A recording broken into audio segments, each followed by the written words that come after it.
بسم اللہ الرحمن الرحیم. ہمارا آج کا موضوع ہے gender discrimination and the feminist اور the feminism movements in the world. آج کا موضوع یہ ہے کہ عورت کے خلاف جو ڈسکریمنیٹو ایٹیچیوڈ رہا ہے تھرو آؤٹ دا ہسٹری، اس کی ریزن کیا ہے؟ اسٹیٹس آف وومین ایک سبجیکٹ کیوں بنا؟ Why the women has not been earning that much respect what she deserves. اس کے روٹ کاز میں جانا ہے. دیکھیں، یہ ایسے کا کوشچن ہے، یہ کرنٹ افیئر کا کوشچن ہے، یہ پاکستان افیئر کا کوشچن ہے، یہ اسلامیات کا کوشچن ہے، کیونکہ عورت دنیا کا ایک بہت بڑا سبجیکٹ ایشو ہے. She is 50% of the globe, this is half of the world, and she is the very much cause of our own birth.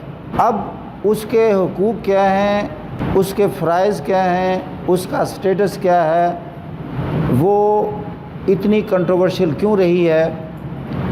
یا پیگن ارز میں چلے جائیں، اگر فیمیل انفینٹیسائڈ کا کانسیپٹ ہے کہ اس کو زندہ درگور کر دو، یا اس کو لیگیسی میں شیئر کم دو یا بالکل نہ دو، یا اس کو سیکنڈ گریڈ سٹیزن رکھا جائے، یا اس کو سیاست میں آنے سے روکا جائے، یا اس کو ووٹ کا حق نہ دیا جائے، یا بچیوں کی تعلیم کو ضروری نہ سمجھا جائے، یا ان کو جاب نہ کرنے دیا جائے، یا ان کو گھر کی چار دیواری میں قید کر دیا جائے، تو یہ دنیا میں کچھ علاقوں میں یہ مسائل ہیں.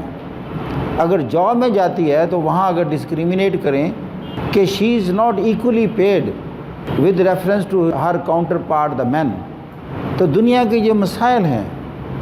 سو مچ سو اگر آپ ترقی یافتہ ممالک میں جائیں تو وہاں بھی عورت کے ایشوز ہیں. آپ حیران ہوں گے کہ رائٹ ناؤ تیسری دنیا میں تو مسائل ہیں. شادی ہو جاتی ہے، ایسڈ تھروئنگ کیسز ہیں، قرآن سے شادی کے بھی کچھ علاقوں میں کیسز ہیں وراثت کو بچانے کے لیے. ڈومیسٹک وائلنس کا بھی شکار ہوتی ہے کئی علاقوں میں. لیکن جو ویسٹرن ورلڈ ہے، جہاں انسان بڑی ترقی کر گیا ہے اور عورت کافی حد تک سیکیور ہے، she is confronting and facing so many problems over there as well. وہاں دو مسائل ہیں، ایک سیکشول ہراسمنٹ اور دوسرا ان کی جو سیلریز اور ویجز ہیں اس میں ان کو ڈسکریمنیٹ کیا جاتا ہے. They are less paid. Harassment کا کیس ہے، گروپنگ اسے کہتے ہیں. دیکھنا ہم نے یہ ہے، یہ جو فلاسافیکل ٹچ دینا ہوتا ہے ایسے میں، جیسے میں نے کہا نا، پہلی بات ہوتی ہے what why and how. What کیا ہے، واٹ از دا ایشو، یہ انٹروڈکٹری پیرا ہوتا ہے ہر ایسے کا. This tell you the extent of the problem. Then we have to identify اور figure out the reasons behind it. یہ ایسے کیوں ہے؟ انسانی تاریخ میں جو بھی کمزور طبقات ہوتے ہیں ان کو ایکسپلائٹ کیا جاتا ہے. انسان اتنا کرول ہے اور اتنا سیلفش ہے، یہ اپنا حق سمجھتا ہے کمزور طبقات کا استحصال کرنا. اور اگر اس کی دست برد سے کوئی بچتا ہے، وہ بچتا ہے جو طاقت رکھتا ہے. جب تک اس کے پاس طاقت نہیں ہوتی آپ بچ نہیں سکتے، اس لیے کہ کروئلٹی از دیئر. دیکھیں، ہم کہتے ہیں جی فلاں سویلائزڈ ورلڈ ہے، تہذیب یافتہ ہے. پچھلی دفعہ ایک کوشچن کیا تھا کہ what differentiate between civilised world and non civilised, کہ ایک تہذیب یافتہ شخص یا غیر تہذیب یافتہ شخص میں کیا فرق ہے؟ جواب آیا جو تعلیم یافتہ ہوتا ہے وہ تہذیب یافتہ ہوتا ہے. میں نے کہا کئی آپ تعلیم یافتہ کا بھی شکار ہو گئے ہوں گے کبھی، تو اس کی تہذیب کدھر گئی؟ یہ تو کوئی کرائیٹیرین نہیں ہے. میں آپ کو کئی ہزاروں مثالیں دے دوں گا کہ کئی انتہائی تعلیم یافتہ ہیں but they are exploiters as well, they are cheaters as well, they are usurpers of your rights as well.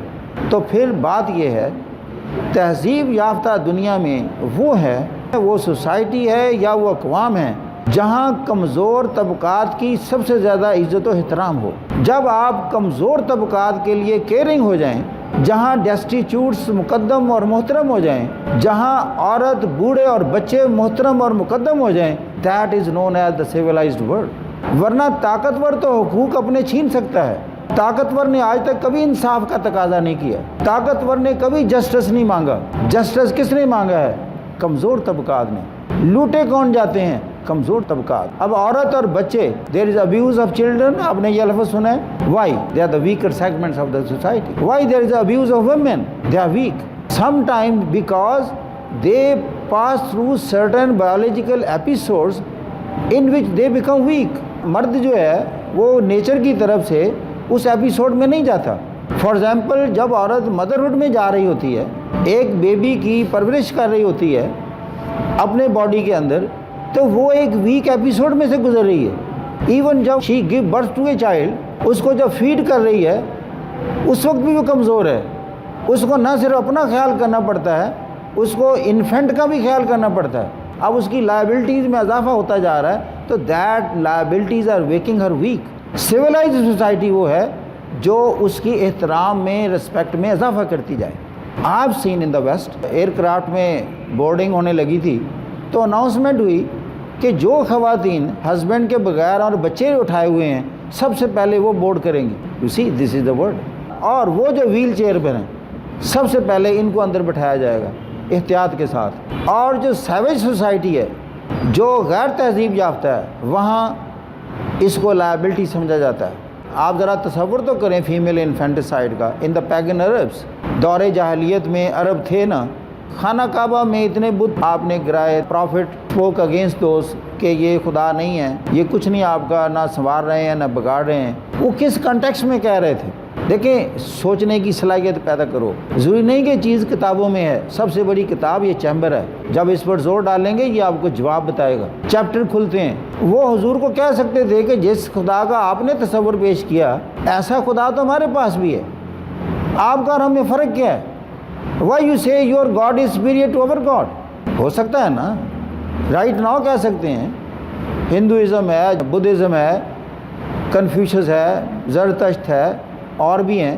یہ کہہ سکتے ہیں we also have a god, but you tell us with respect you believe your god is superior to our god.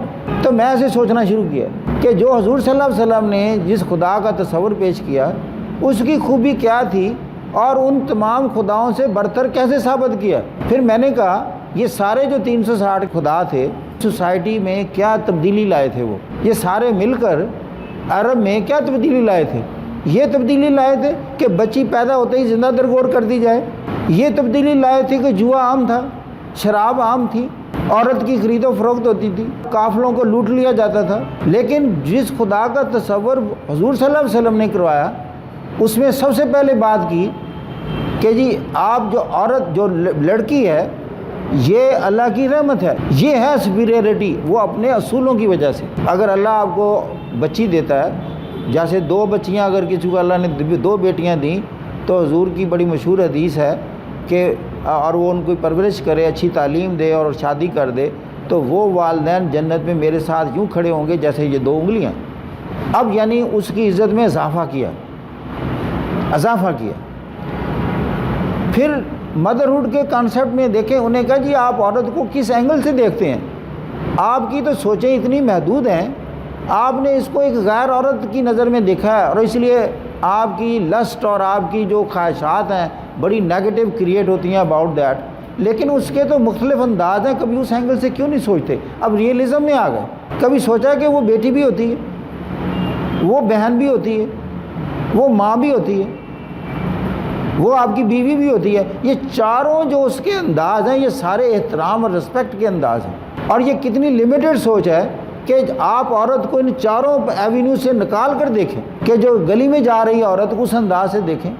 تو چیز یہ ہے کہ جس خدا کا تصور پیدا کیا اس خدا کا یہ تھا کہ ایک آرگنائزڈ سوسائٹی قیام کرنا.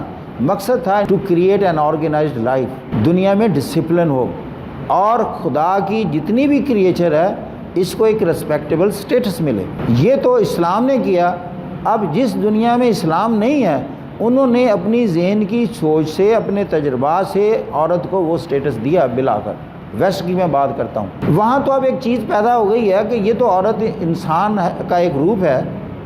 جانوروں کی اتنا احترام ہے، پرندوں کا اتنا احترام ہے.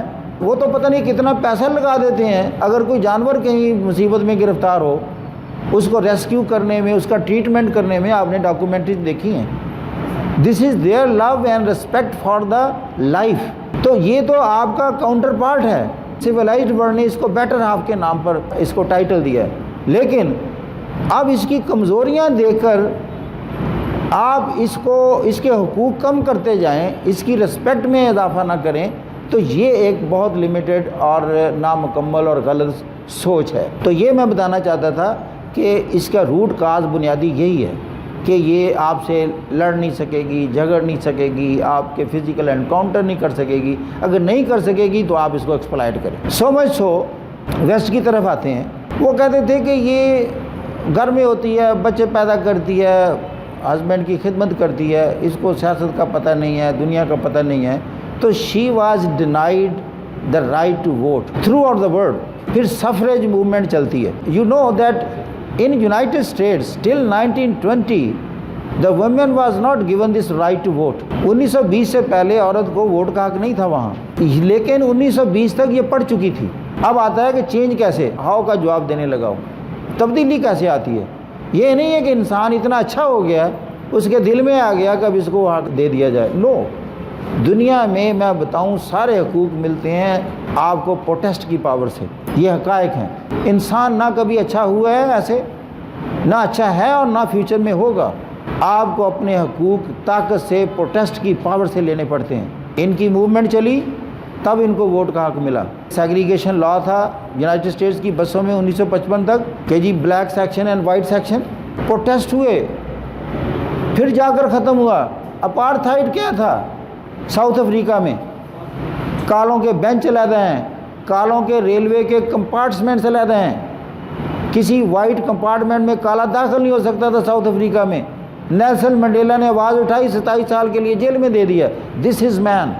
یہ کل کی باتیں ہیں، میں بتا رہا ہوں اس کے اندر کی سرشت کیا ہے، فطرت کیا ہے۔ یہ حق سمجھتا ہے سپیریورٹی کا۔ کئی لوگوں کو تو سفید رنگ کا زوم ہے، کئیوں کو اپنی زبان کا زوم ہے، کئیوں کو اپنے ریشیل بیک گراؤنڈ کا زوم ہے۔ How you can take pride of your colour, your height and your racial background? Did you select your parent yourself? If you are black by color, what is your fault in that? Because you were born to the black parents? Why you are penalized throughout your life for having a black color? Because you were born to the black parents? کبھی سوچا ہے یہ چیزیں؟ یہ ہے تہذیب سکھاتی، یہ علم سکھاتا ہے۔ حضور صلی اللہ علیہ وسلم کا آخری خطبہ جو ہے، میں کہتا ہوں دنیا کا سب سے بڑا ہیومن رائٹس کا چارٹر ہے۔ What he did, he spoke against himself۔ ان کو پتہ تھا کہ عرب لوگوں کو ایک بڑا زوم ہے عرب لینگویج کا، یہ خود کو ساری دنیا سے سپیریئر سمجھتے ہیں۔ عربی کو عجمی سے یہ فائق اور معزز زیادہ سپیریئر سمجھتے ہیں۔ پہلی بات کی، کسی عربی کو عجمی پر فوقیت نہیں ہے، اپنے خود عربی ہونے کے باوجود یہ بات کہی۔ سفید رنگ کو کالے پر فوقیت نہیں ہے، اپنا رنگ سفید ہونے کے باوجود کہا۔ اور پھر جس بندے کا گھر قتل ہو گیا ہو، اس کا دل انتقام لینے کو چاہتا ہے۔ ان کے چچا کا قتل ہو چکا تھا، لیکن اس چین کو بند کرنا چاہتے تھے، کہتے میں پہلا شخص ہوں جو اپنے چچا کے قاتل کو معاف کرتا ہوں تاکہ یہ چین آج بند ہو جائے۔ You see these are the things which elevates you. یہ ہے انسانیت کی معراج، یہ ہوتے ہیں تہذیب یافتہ لوگ۔ اور پھر وہ ایک شخص کی ذات سے اسلام پھیلا اور آج آپ دیکھیں کہ وہ اربوں تک چلا گیا۔ تو پوائنٹ یہ ہے کہ یہ جو پرنسپلز ہوتے ہیں آرگنائزڈ لائف کریٹ کرنے کے، جہاں انسان کی سینکٹیٹی، تقدس کی بات ہوتی ہے،